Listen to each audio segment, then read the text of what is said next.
तुम होश में तो हो महमूद? तुम क्या करते फिर रहे हो? वरीशा को वहां क्यों लेकर गए थे? महक, तुम रिलैक्स हो जाओ, मैं तुम्हें सब समझा दूंगा। Relax my foot. महमूद, तुम अच्छी तरह जानते हो कि मैं कसम खाकर उस घर से निकली थी कि मैं उस जहन्नुम में कभी वापस नहीं जाऊंगी, और अब तुम वरीशा को ही उस जहन्नुम में धकेल रहे हो। जो नुकसान किया है तुमने किया है, तुम ही उसे पूरा करोगे। मेरी बेटी का तो इस्तेमाल ना करो।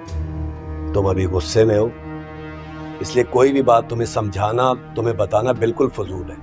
बात तो तुमको अभी इसी वक्त मुझसे करनी पड़ेगी। जो कुछ तुमने उसे बताया है वो उस पर यकीन कर कर बैठी हुई है।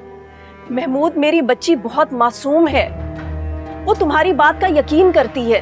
तुम जो भी कुछ उसे बताते हो वो पत्थर पर लकीर समझती है। प्लीज महमूद, उसकी फीलिंग से मत खेलो, बहुत मासूम है मेरी बच्ची।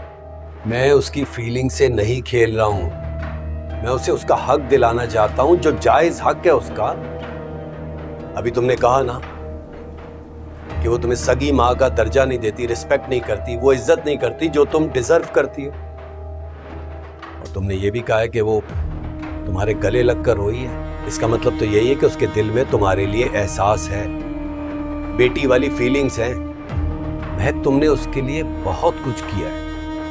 अब उसकी बारी है कि इस डरबे से तुम्हें निकाल कर महल में लेकर जाए। हाँ, ये बात तो है। पहली बार महमूद उसने मुझे गले लगाया, प्यार किया। पहली बार मैंने उसकी आंखों में अपने लिए मोहब्बत देखी है, एहसास देखा है। यही तो मैं तुमसे कह रहा हूं। अब तुम खुश होने के बजाय परेशान हो रही हो। मगर महमूद, तुम्हारी बात पर वरीशा यकीन कर सकती है, वहां लोग यकीन नहीं करेंगे। वहां सब लोग हकीकत जानते हैं कि वो घर मैं अपनी मर्जी से छोड़कर आई थी, और जिस जायदाद की तुम बात कर रहे हो वो हमें मिल चुकी है। अगर वहां हमारे लिए कुछ रह गया है तो सिर्फ और सिर्फ नफरत। महक, ये तुम जानती हो, मैं जानता हूं, और तो कोई नहीं जानता ना। हाँ, तो अगर तुम वरीशा को वहां भेजोगे तो वो सारी हकीकत उसको बता नहीं देंगे। बेफिक्र रहो, वरीशा उनकी बात पर कभी भी यकीन नहीं करेगी। महमूद, ये तुम कैसे इतने यकीन से कह सकते हो?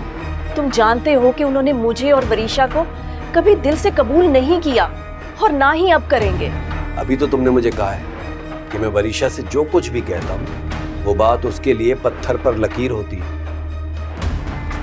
अगर तुम मेरा साथ दो ना, जैसा जैसा मैं कह रहा हूं अगर वैसा किया ना, तो हम दोबारा फर्श से अर्श पर चले जाएंगे। बात को समझने की कोशिश करो।